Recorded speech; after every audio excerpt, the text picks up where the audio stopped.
Ahead, the irony of Mike Gravel's Senate career. Mike Gravel has listened to the questions and tried to supply some answers. In 1968, his bid for the Senate took Alaska by a storm. He had star power. Oh, absolutely. You can see just by looking at any picture, he does look like he was out of central casting. And yet to Alaskans today, Gravel is almost a forgotten senator. Even in a new movie about the Pentagon Papers, there's no mention about Gravel's pivotal role in that story. They did things differently. Coming up, the political paradox of Mike Gravel.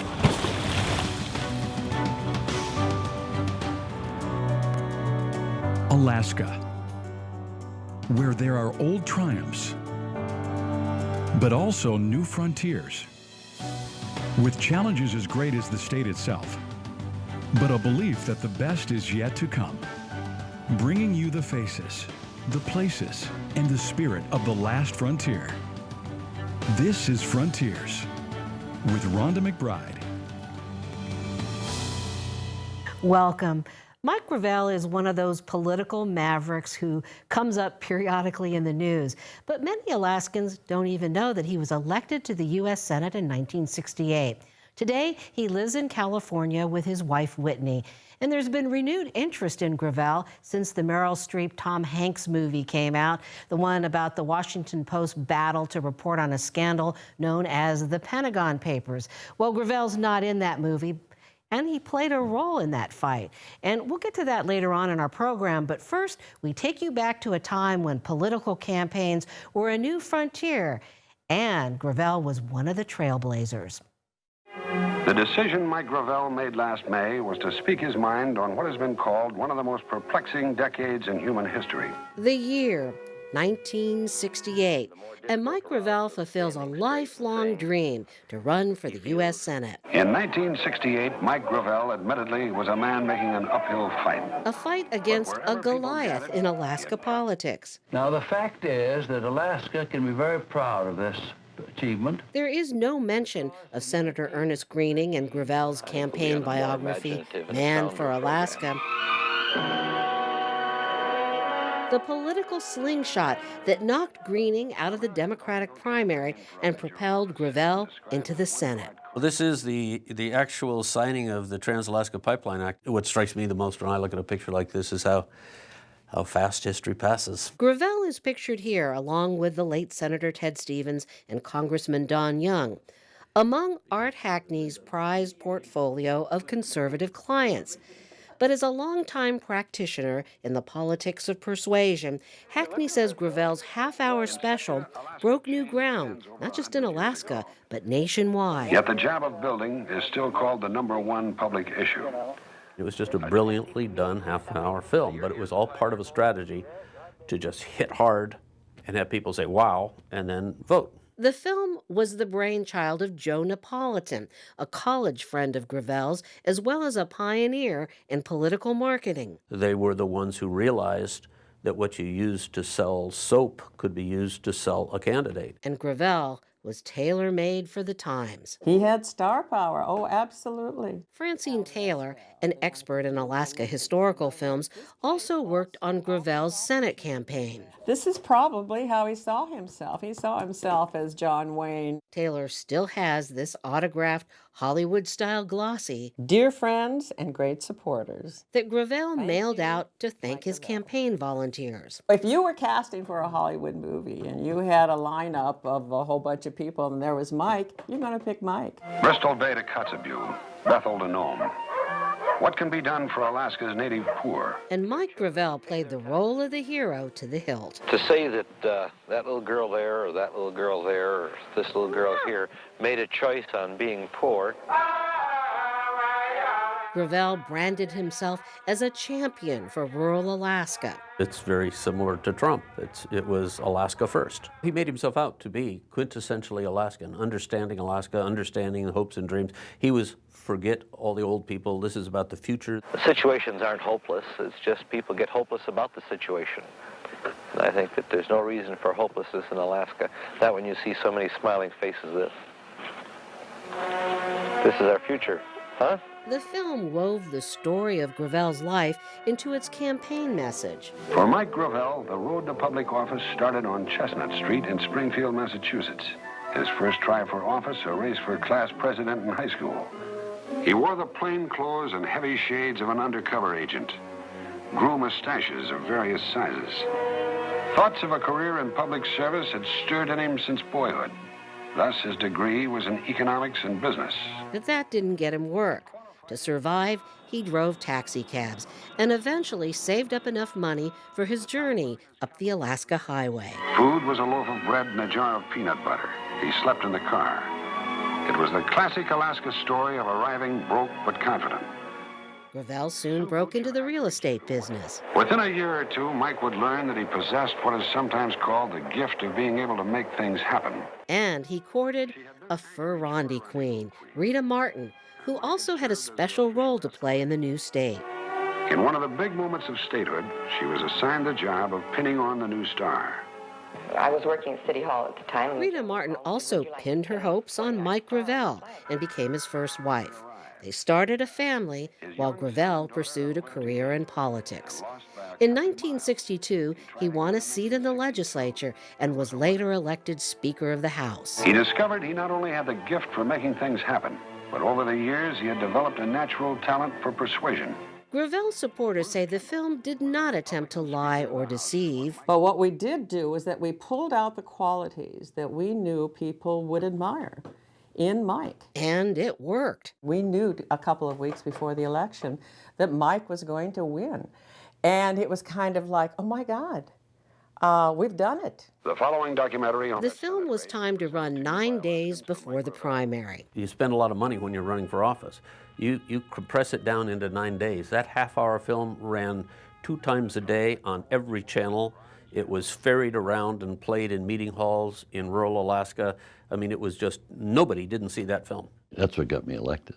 2 years ago, when Mike Gravel returned to Alaska for a visit, we asked him about the film. It was fun doing, and of course, it's a bit of an ego trip because you're getting here a crew of 5 people. We didn't have the camera technology you have today, but they just did a fabulous job. In fact, Gravel believes they did too good of a job and set the bar too high for him to sustain a career in Alaska politics. The film was so overwhelming in defining who I was that once I got to serving as a normal human being, there's no way I could live up to what the image that had been created by the film. Because the people have this image of perfection, and there's no politician who's perfect. But Gravel says he does like the final scene in the film, in which his producer poses a question. And the lighting was really sort of shrouding me, and he asked the simple question why I was running for office. And I told him it was because I wanted to make a change and to leave some footprints in the sands of time. And it would be a great adventure to put forth all of the effort and ability that I might have to return that honor by trying to make a contribution that will last beyond my immediate lifetime. Shelby Stork, another famous campaign filmmaker, wrote and narrated the script for Gravel's Man for Alaska. The weekend before it ran on TV, Gravel was 30 points behind in the polls, and afterwards he was up by 10 points. As for history, it's constantly written and rewritten. Take the Pentagon Papers and the new movie about the battle to make them public. Do you have the papers? There's no mention of Mike Gravel in the Post, despite his efforts to put those secret government documents into the congressional record. That story when we come back.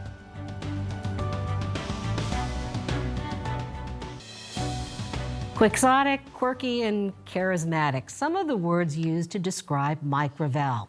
He only served as an Alaska senator for 12 years, but it was a period that was pivotal for our state. However, the jury is still out on what Gravel accomplished. I came to Alaska in order to run for public office. Mike Gravel, the first to admit that he came to this state to be a big fish in a small pond. Alaska is tied to me, and I'm tied to Alaska, and I'm happy as a clam over that. Alaskan voters have a special affinity for big idea politicians, but Gravel was ridiculed for plans to use federal money to build an indoor city next to Denali, an idea Gravel says was intentionally distorted to make him look silly. Was there actually a dome involved? No, it was just stretched a tent, not a tent this way, but just stretching a large tent that covered several hundred acres, which you could do technically, and then you could control the environment, not to the excess under the tent. Also a part of his dream, a high-speed train to Denali. It's a train that is repulsed by magnets, and then it's pulled forward by magnets, and it goes to speeds of 300 plus miles an hour. After Gravel lost his bid for a third term, he left Alaska, and his big ideas disappeared with him. Years later, he surfaced as a candidate for president with a campaign ad in which he stood and stared at the camera for about a minute, then walked away and grabbed a rock. All without a word. It wasn't goofy. What it was a metaphor. It was pretty bizarre. There's no two ways about it. Even though the ad went viral with more than 1 million views, Art Hackney said it didn't help Gravel. He started out higher in the polls for president than he ended up. That uncanny ability to grab the spotlight only to see it fade into obscurity seems to be a recurring theme for Mike Gravel. Do you have the papers? Not yet. Case in point, a new movie about the Washington Post battle to report on the Pentagon Papers, top secret documents that proved the government lied about the Vietnam War. There are no page numbers. Yeah, that's where the top secret stamps were. Gravel wasn't even mentioned in the film, even though he played a role in that story. Human beings are being killed. After a cloak and dagger delivery of the secret documents, Gravel used his Building and Grounds Committee to put the Pentagon Papers into the congressional record. What he did with the Pentagon Papers was, a huge deal. He rocked the boat. But Art Hackney also says it was one of those political stunts that made Gravel inconsequentially consequential. A lot of people say it was staged melodrama. And grand scale dope pushers. I certainly would call Mike Gravel a shrewd narcissist. He had courage. And when it came to the Vietnam War, Francine Taylor believes Gravel fought the good fight. Courage can lead you to do foolhardy things, or it can lead you to do great things. And a lot of people don't take the courageous route. So you decide what you want to do in life. As for Gravel, he remains unapologetic for his unconventional approach to politics. What is it that you want to be remembered for? Probably questioning authority and following my bliss. Mike Gravel will turn 88 in May. Coming up, 2 veteran Alaska journalists join us. Michael Carey and Tim Bradner will share their thoughts on Mike Gravel and the movie The Post. Well, we have a lot of political paradoxes in Alaska, and here to give us some perspective, 2 longtime journalists who have a lot of perspective on that, Tim Bradner and Michael Carey. Why don't we start out, and we'll start with you, Michael. Share one of your memories of Mike Gravel. Well, just a very brief correction. Mike Gravel didn't serve only 12 years. 12 years is a long time for a United States Senator. Very few people get to serve that long, and he was a guy who was in the mix from when he got there. A story that was told to me by a witness, I wasn't there myself, is as follows: that in 1966, Gravel was going to be Speaker of the House, and he needed to organize the Democrats to put them together and put together an organization. But as sometimes happens, he had to overpromise the members. In other words, there were more votes than there were plums, and some of the people who didn't get plums were very unhappy. And one of them came to him and was an elderly legislator who was almost in tears and said, "How could you do this to me? You promised that I'd be chairman of the Judiciary Committee." And Gravel told him, that was a political promise, not a real promise. So, Mike, you knew him way back in the day. I mean, Tim. Yes, I did. I first met Mike in 1966 when he was running for Congress, and that was against Ralph Rivers, the incumbent Alaska congressman. Don Young is in that seat now, but Mike, that was an unsuccessful campaign, but he almost won, and it set the stage for his 1968 win. But what was significant about that is Mike was the first Alaska politician to take a campaign to rural Alaska and to focus on energizing rural voters, because he knew that he was going to face a tough time in the urban area. And that was typical of the kind of innovative stuff that Gravel would do. Now, we have a photograph, and we've got to show you this because it's so classic Mike Gravel. Here he is, astride a pipeline. What does that photo say to you?